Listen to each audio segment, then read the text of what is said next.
Baik, selamat pagi Bapak. Perkenalkan nama saya Dr. Nina. Saya dokter akan melayani Bapak pada pagi hari ini. Sebelumnya kalau boleh tahu nama Bapaknya siapa ya Pak? Saya Ferdi. Baik Bapak Ferdi, untuk nama adiknya Bapak siapa? Anak saya namanya Tino. Tino ya Bapak.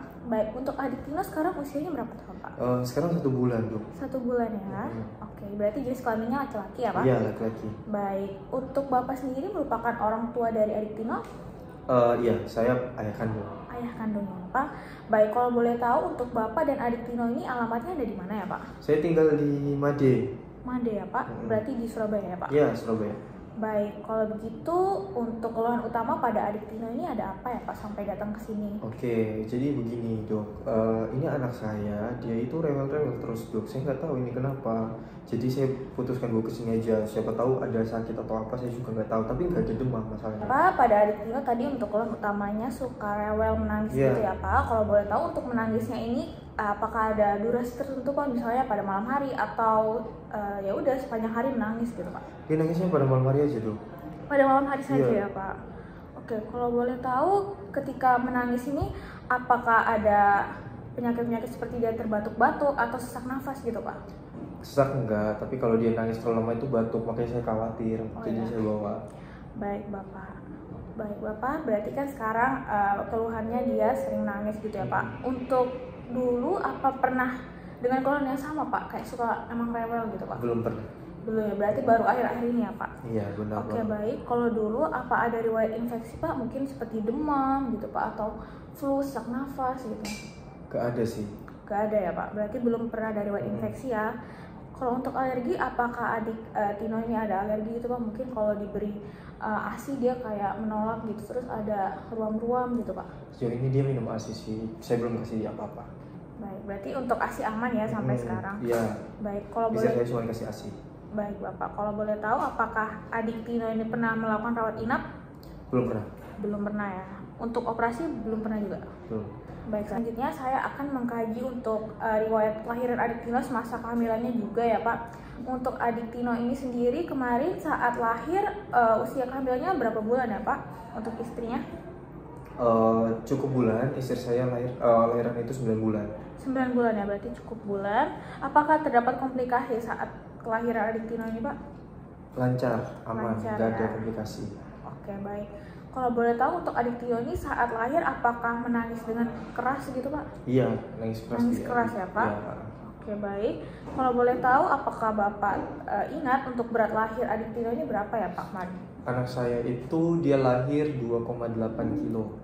Oke, 2,8 kilo ya Pak. Baik Bapak, untuk adik Tino apakah sekarang sudah bisa merespon gitu Pak? Misalnya Bapak memberikan suara gitu, apakah ada reaksi dari adik Tino? Ada, dia bisa. Ada ya? Kalau saya panggil Tino atau saya sentuh pipinya, dia langsung bangun. Oke, baik. Kemudian untuk riwayat nutrisi ini Pak, tadi kan katanya mendapatkan ASI eksklusif ya Pak. Kalau boleh tahu untuk 1 bulan ini berarti cuma ASI ya Pak untuk... Iya, saya cuma kasih ASI memang. Iya, berarti belum ada pola makan dan MPASI ya Bu? Iya. Baik, kalau boleh tahu untuk ASI-nya ini untuk adik Tino minumnya seberapa banyak ya Pak sehari? Wah, itu saya kurang tahu sih. Sebenarnya yang kasih kan istri saya. Iya. Tapi istri saya itu ya kalau saya lihat-lihat sih rutin sih ASI-nya. Rutin ya Pak. Berarti untuk adik Tino tidak ada masalah gangguan saat menyusuinya ya Pak? Iya. Baik, kalau boleh tahu untuk riwayat imunisasi apa? Sudah pernah imunisasi sebelumnya Pak? Oh, selalu saya bawa. Selalu ya. Berarti iya. Untuk riwayat imunisasinya apakah sudah lengkap Pak? Lengkap. Lengkap. Berarti untuk sekarang Bapak kalau boleh tahu bawa bukunya nggak ya Pak? Saya bawa. Bawa. Nanti saya akan periksa ya Pak untuk bukunya. Siap. Baik, selanjutnya saya akan memeriksa untuk riwayat sosial dan lingkungan untuk adik Tino ini. Bapak tadi kayaknya tinggal di Made ya Pak? Iya. Untuk lingkungan di Made ini menurut Bapak gimana? Untuk airnya, terus udaranya gitu Pak? Bisa diceritakan? Udaranya polusi sih. Karena Polusi, ya. di dekat rumah saya itu kan lagi ada pembangunan jalan ya, jadi debu banget. Terus kalau airnya bersih. Baik, berarti emang banyak debu ya hari ini Pak iya. untuk di udara di sekitar Made. Terus untuk airnya berarti tetap bersih ya? Iya, bersih. Oke. Kalau boleh tahu apa ada memelihara hewan Pak di rumah? Enggak. Tidak ada ya? Oke, Baik. Baik Bapak, tadi saya sudah melakukan anamnesis untuk menggali informasi lebih dalam ya untuk adik Tino ini sendiri. Kemudian selanjutnya berdasarkan keluhan adik Tino tadi, saya akan melanjutkan ke pemeriksaan fisik, di mana saya akan melakukan pemeriksaan antropometri dan pemeriksaan lainnya. Bapak bisa taruh adik Tino di meja pemeriksaan. Saya akan mencuci tangan 6 langkah terlebih dahulu. Kemudian nanti saya akan melakukan pemeriksaan pada adik Tino ya Pak. Silakan. Baik, sebelum melakukan pemeriksaan saya akan melakukan cuci tangan 6 langkah terlebih dahulu menggunakan sabun dan air mengalir.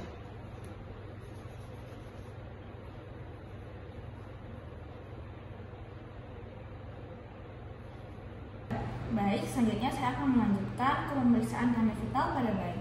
Yang pertama, saya akan mengukur tekanan darah sesuai usia. Ini si adik. Baik, di sini saya akan mengukur tekanan darah sesuai usia.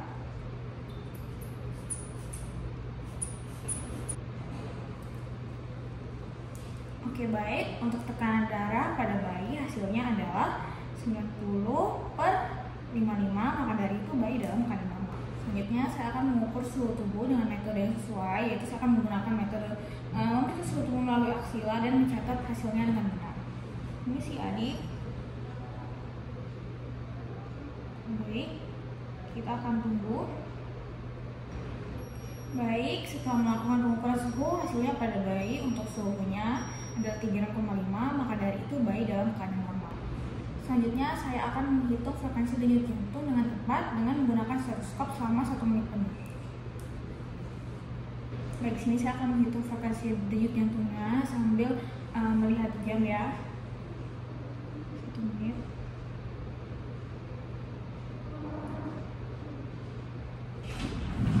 Baik, setelah 1 menit hasilnya adalah denyut jantung per menitnya dalam 1 menit adalah 120, maka dari itu pada bayi dalam keadaan normal. Selanjutnya untuk memastikan saya akan menghitung frekuensi nadi dengan tepat, melakukan palpasi pada arteri radialis atau brachialis. Di sini saya akan menghitung pada arteri radialis pada bayi. Ini si adik, saya akan menghitung selama 1 menit.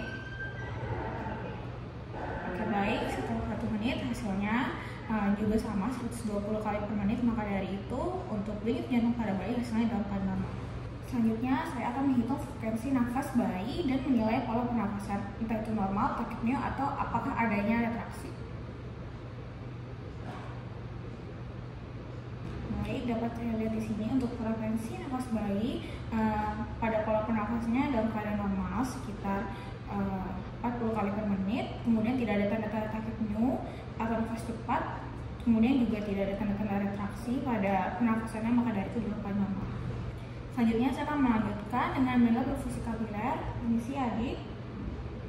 Oke, baik, dapat dilihat pada pemeriksaan perfusi kapiler kembali setelah kurang dari 2 detik, maka dari itu dalam keadaan normal. Selanjutnya saya akan melanjutkan dengan pemeriksaan saturasi oksigen.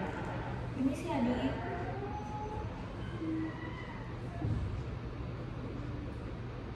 Oke, baik, dapat dilihat di sini hasilnya untuk saturasi oksigen pada bayi adalah 95%, maka dari itu bayi dalam keadaan normal. Selanjutnya saya akan melanjutkan ke pemeriksaan head to toe pada bayi. Yang pertama saya akan melakukan pemeriksaan wajah, di mana pada bayi ini dapat dilihat untuk wajahnya nampak simetris. Karena terkadang wajah bayi terlihat asimetris, hal ini dikarenakan posisi bayi intrauterin. Namun pada bayi ini mulai dari wajahnya sudah simetris ya.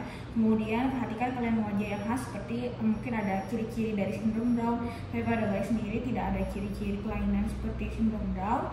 Maka dari itu bayi dalam keadaan normal. Selanjutnya saya akan melanjutkan ke pemeriksaan kulit, di mana saya akan melihat warna, purpur, icterus, cyanosis, ruam atau bercak pada bayi. Baik, mulai di sini dari warnanya merah muda merata dalam keadaan normal ya. Purpur kulitnya ketika dicubit cepat kembali. Kemudian juga tidak ada tanda-tanda icterus atau warna kuning pada bayi. Juga tidak ada tanda-tanda cyanosis atau kebiruan. Tidak ada ruam. Dan pada bayi juga tidak ada bercak lahir. Selanjutnya untuk kondisi kulitnya juga dalam keadaan normal ya. Tidak ada ruam, bercak atau tanda lahir. Tidak ada pembengkakan dan tidak adanya vernika seosa, maka dari itu bayi dalam keadaan normal. Baik, selanjutnya saya akan melanjutkan ke pemeriksaan kepala pada bayi. Di sini saya melakukan inspeksi mulai dari bentuk, ukuran fontanel, sutura, molding, kaput, cerebrum, hematoma sefal. Kemudian saya akan memperhatikan adanya kelainan kongenital seperti anencephaly, yaitu tidak ada batok kepalanya, microcephaly, hidrocephaly, dan sebagainya. Namun pada bayi sendiri dapat dilihat ya, dari bentuk kepalanya dalam keadaan normal, tidak besar, tidak kecil. tidak gepeng maupun sebagainya. Ini bentuknya dalam keadaan normal, sempurna.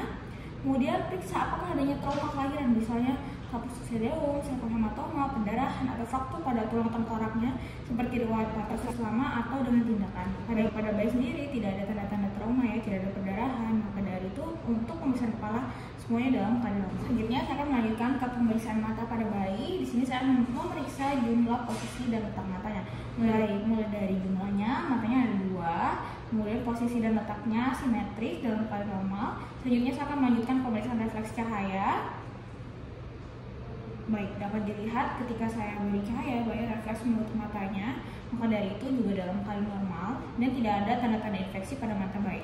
Baik, selanjutnya periksa juga apakah adanya strabismus, yaitu koordinasi mata yang belum sempurna. Kemudian kita periksa apakah ada katarak pada bayi yang ditandai dengan pupil berwarna putih. Dapat dilihat di sini dari pupil bayi juga warnanya hitam, maka dari itu tidak ada tanda-tanda katarak pada bayi dalam keadaan normal. Kemudian periksa apakah adanya seket pada mata, konjungtivitis oleh kuman gonococcus pada bayi. Pada bayi tidak ada sekret pada matanya, maka dari itu untuk pemeriksaan mata semuanya dalam keadaan normal. Baik, selanjutnya saya akan melanjutkan ke pemeriksaan telinga. Dimulai dari saya akan memeriksa dengan memastikan jumlah, bentuk, dan posisinya. Baik, pada bayi di sini mulai dari jumlahnya ada 2 telinga dengan bentuk yang simetris. Kemudian untuk posisinya helix, di mana keduanya ada di ujung atas daun telinga, sejajar atau sedikit di atas garis luminar yang ditarik dari sudut mata ke belakang kepala. Berarti pas di sebelah sini. Kemudian perhatikan adanya sekret, refleks suara, dan sinus preaurikular pada pasien. Pada sekret atau cairannya dapat dilihat di sini tidak ada sekret, jadi telinganya itu kering dan bersih ya. Kemudian untuk refleks suara, ketika bayi mendengar suara seperti ini, bayi ada reaksi seperti menggerakkan kepala atau ekspresi saat mendengar suara. Kemudian ketika ada suara yang keras, bayi ada refleks seperti terkejut atau berubah ekspresi atau menggerakkan kepalanya ketika mendengar suara yang keras. Kemudian untuk sinus preaurikularnya tidak ada, maka dari itu bayi dalam keadaan normal. Selanjutnya kita akan melanjutkan ke pemeriksaan hidung pada bayi. Di sini kita harus memastikan bayi harus bernafas dengan hidung. Jika melalui mulut harus diperhatikan kemungkinan adanya obstruksi jalan nafas karena atresia kelana bilateral, yaitu kelainan kongenital karena tertutupnya satu atau kedua posterior tulang hidung. Baik, pada bayi sendiri di sini bayi bernafas menggunakan hidungnya, tidak melalui mulut. Kemudian tidak ada juga tanda-tanda faktor tulang hidung pada bayi. Kemudian kita akan periksa apakah adanya seket yang terkadang berdarah. Hal ini kemungkinan adanya sifilis kongenital pada bayi. Dapat di sini sekretnya normal ya, tidak ada pendarahan, maka dari itu menyangkal kemungkinan adanya sifilis kongenital. Kemudian juga periksa adanya penafasan cuping hidung. Jika rongga cuping hidung mengembang menunjukkan adanya gangguan pernafasan pada bayi saat bernapas tidak menggunakan cuping hidung, maka dari itu untuk pemeriksaan hidung pada bayi dalam keadaan normal. Selanjutnya saya akan melanjutkan ke pemeriksaan mulut. Di sini saya akan memperhatikan mulut bayi, di mana bibir harus berbentuk dan simetris. Pada bayi sendiri bentuknya simetris, tidak ada celah yang berarti tidak ada tanda-tanda bibir sumbing. Selanjutnya periksa apakah adanya labiokizis dan labipalatokizis, di mana pada bayi sendiri dapat dilihat untuk palatum atau langit-langit mulutnya bentuknya keras, lunak, dan utuh, tidak terdapat celah langit-langit seperti pada kelainan tadi. Kemudian pemeriksaan selanjutnya saya akan memperhatikan adanya bercak putih pada gusi atau palatum pada bayi atau tidak. Pada bayi sendiri tidak ada bercak-bercak putih yang menandakan tidak ada kandidiasis oral ya pada bayi. Selanjutnya perhatikan refleksi apakah ada makroglosia pada lidah.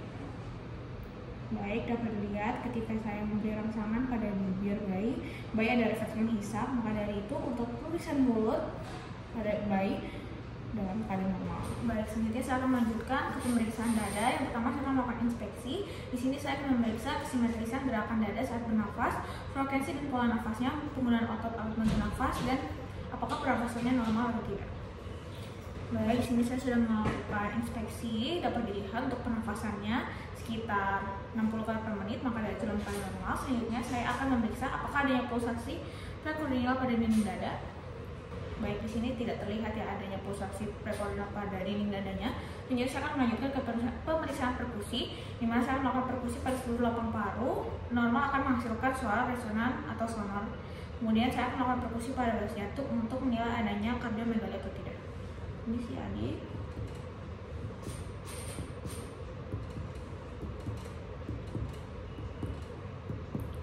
Baik, dapat terdengar berdasarkan pemeriksaan perkusi tadi hasilnya pada bayi suaranya sonor, kemudian ketika lakukan perkusi pada batas jantung tadi ada suara redup, jadi dapat mengenali batas jantungnya juga dalam keadaan normal. Selanjutnya saya akan melakukan palpasi, di mana saya melakukan palpasi pada dinding dada dan dengan menilai simetris ekspansi paru dan mendeteksi fremitus taktil atau nyeri tekan pada dinding dada.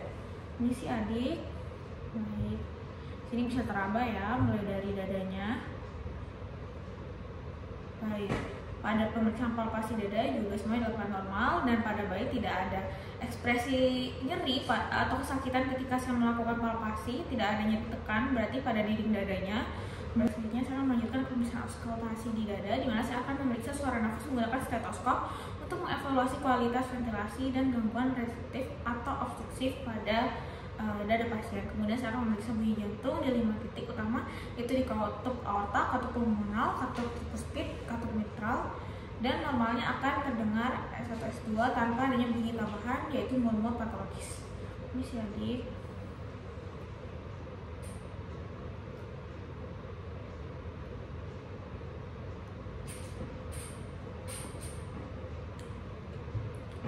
Baik, berdasarkan pemeriksaan auskultasi, suara nafasnya dalam keadaan normal, kualitas ventilasi tidak ditemukan adanya gangguan deskriptif maupun obstruktif pada dada pasien. Kemudian juga bunyi jantungnya di 5 titik dalam keadaan normal, terdengar S1 S2 tanpa adanya bunyi tambahan, yaitu murmur patologis. Maka dari itu untuk pemeriksaan dada dalam keadaan normal. Baik, untuk pemeriksaan paru tadi sudah dilakukan saat melakukan pemeriksaan dada, sekali dalam keadaan normal ya, tidak ditemukan gangguan. Kemudian juga selanjutnya saya melakukan pemeriksaan jantung, mulai dari inspeksi, impuls prekordial, palpasi trial, dan perkusi batas jantung dan auskultasi murmur juga telah dilakukan ketika melakukan pemeriksaan dada, semuanya dalam keadaan normal ya. Selanjutnya saya akan melanjutkan ke pemeriksaan genitalia eksternal. Di sini bayinya adalah laki-laki ya. Jika memang ada masalah, yaitu seperti tesis turun, hidrokel, hiposdia, dan hipospadia. Selanjutnya saya akan melakukan pemeriksaan ya. Baik, dapat dilihat di sini saya akan melakukan inspeksi pada genitalianya ya. Pada bayi laki-laki, panjang penis selamanya 3-4 cm dan lebar 1-1,3 cm, dimana saya akan menggunakan kasus steril untuk memeriksa posisi lubang uretra. Preposium tidak boleh ditarik karena akan menyebabkan fimosis. Baik, di sini saya sudah ada kasus sterilnya ya. Ini sih. Oke, baik, dapat dilihat ya di sini untuk posisi lubang uretranya berada di tengah dan dalam keadaan normal ya, posisinya pas. Kemudian untuk panjang penisnya dan juga lebarnya juga dalam keadaan normal. Selanjutnya skrotum harus dipalpasi untuk memastikan jumlah tetes ada 2. Baik, di sini saya akan melakukan palpasi ya. Baik, dapat dirasakan pada skrotum bayi ini ada 2. Kemudian selanjutnya saya akan melakukan pemeriksaan pada anus pasien, di mana saya akan melihat posisi, patensi, fistula, refleks anal, kemudian apakah adanya stenose atau atresia. Jadi di sini saya akan memeriksa apakah ada kelainan atresia ani pada anus pasien. Permisi adik, saya angkat dulu. Baik, di sini bisa dilihat ya anus pada bayi tidak ada kelainan atresia ani. Kemudian selanjutnya untuk mekanisme secara umum keluar pada 24 jam pertama. Jika sampai 48 jam belum keluar, mungkin adanya meconium plug syndrome, mekologon atau obstruktif saluran pencernaan. Pada bayi tidak ada gangguan seperti itu karena setelah saya observasi pada orang tuanya tidak ada gangguan mekonium, di mana mekonium secara umum keluar pada 24 jam pertama, pada bayi keluar pada 24 jam pertama. Maka dari itu tidak ada gangguan pada anus bayi, yang berarti bayi dalam keadaan normal. Selanjutnya saya akan memeriksa tulang belakang, di mana saya akan memeriksa spina dengan cara memiringkan bayi. Permisi adik. Kemudian lakukan palpasi, di mana kita akan mencari adanya tanda-tanda abnormalitas seperti spina bifida, pembengkakan, lesung, atau bercak kecil berambut yang dapat menunjukkan adanya abnormalitas. Sini pada bayi nampak mulus ya punggungnya, tidak ada tanda-tanda abnormalitas seperti spina bifida, kemudian tidak ada pembengkakan juga, tidak ada lesung seperti masuk gitu ya, punggungnya tidak ada. Kemudian juga tidak ada bercak maupun rambut-rambut halus yang dapat menunjukkan adanya abnormalitas. Maka dari itu untuk pemeriksaan tulang belakang bayi dalam keadaan normal. Baik, selanjutnya saya akan melakukan pemeriksaan ekstremitas. Di sini saya akan memeriksa kesimetris tukai dan kaki. Pada tukai dan kaki ini simetris ya, keduanya panjangnya sama. Kemudian periksa panjang kedua kaki dengan meluruskan keduanya dan bandingkan. Kedua tungkai harus dapat bergerak bebas. Kurangnya gerakan berkaitan dengan adanya trauma, misalnya fraktur maupun baik dapat dilihat ya pada bayi panjang kedua kakinya sama, tidak ada yang panjang maupun pendek sebelah. Kemudian kedua tungkainya juga aktif ya dari tadi bergerak menendang seperti itu, yang menyebabkan tidak adanya tanda-tanda trauma seperti fraktur maupun kerusakan neurologis pada bayi. Baik Bapak, tadi saya sudah melakukan pemeriksaan fisik ya pada adik Tino. Selanjutnya saya akan melakukan pelaporan hasil dan edukasi terkait keadaan adik Tino sekarang. Baik, dimulai dari hasil anamnesis tadi ya Bapak, berdasarkan keadaan adik Tino. Adik Tino ini sekarang usianya 1 bulan, kemudian sekarang tinggal di Made di Surabaya ya Pak. Kemudian untuk keluhan utamanya sekarang ini adik Tino ini suka rewel di malam hari gitu ya Pak. Baru akhir-akhir ini, karena sebelumnya tidak ada riwayat rewel gitu, juga tidak ada riwayat infeksi ya Pak, tidak ada riwayat infeksi, tidak ada alergi, tidak pernah rawat inap, dan tidak ada riwayat operasi. Kemudian untuk adik Tino ini, untuk riwayat kehamilan dan kelahirannya, lahir pada usia 9 bulan yang berarti cukup umur, tidak terdapat komplikasi, dan saat lahir menangis dengan kuat, serta berat lahirnya juga dalam keadaan normal. Yang dimana itu sangat bagus ya Pak untuk kelahirannya dalam keadaan normal semua. Kemudian untuk riwayat tumbuh kembangnya juga tadi bisa merespon ya ketika diberi suara, kemudian ketika diberi rangsangan itu merespon dengan baik gitu ya Pak. Kemudian untuk riwayat nutrisi juga mendapatkan ASI eksklusif, di mana ASI eksklusifnya ini diberikan secara teratur dan rutin ya Pak, yang dimana ini sangat bagus untuk nutrisi adik Tino sendiri. Kemudian untuk riwayat imunisasi setelah saya periksa tadi dari buku pemeriksaan imunisasinya juga lengkap, sudah sangat baik. Kemudian juga untuk riwayat sosialnya tadi, untuk tempat tinggalnya katanya sedang ada perbaikan jalan ya Pak, yang banyak debu gitu ya Pak. Tapi untuk sanitasinya berarti tetap baik-baik saja, dan tidak ada memelihara hewan. Baik, selanjutnya untuk hasil pemeriksaan fisik juga mulai dari pemeriksaan tanda-tanda vital tadi semuanya dalam keadaan normal ya Pak. Kemudian juga pemeriksaan head to toe mulai dari wajah, kulit, kepala, mata. Juga tadi saya ada melakukan pemeriksaan dada dengan melakukan inspeksi, perkusi, palpasi, auskultasi. Semuanya dalam keadaan normal ya Pak, tidak ada ditemukan gangguan-gangguan seperti pernafasan, tidak ada juga gangguan abdomen gitu Pak. Baik Bapak, tadi kan untuk keluhan utama adiknya sendiri katanya suka menangis di malam hari ya Pak.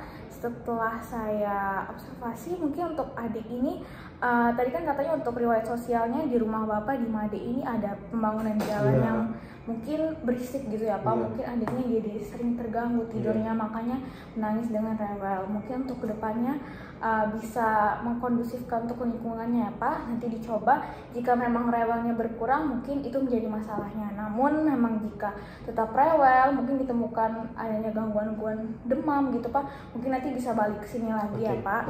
Baik. Selanjutnya saya akan mendokumentasikan hasil pemeriksaan direkam medis dengan lengkap. Kalau begitu apa adanya kan Pak? Tidak ada. Baik, terima kasih Pak.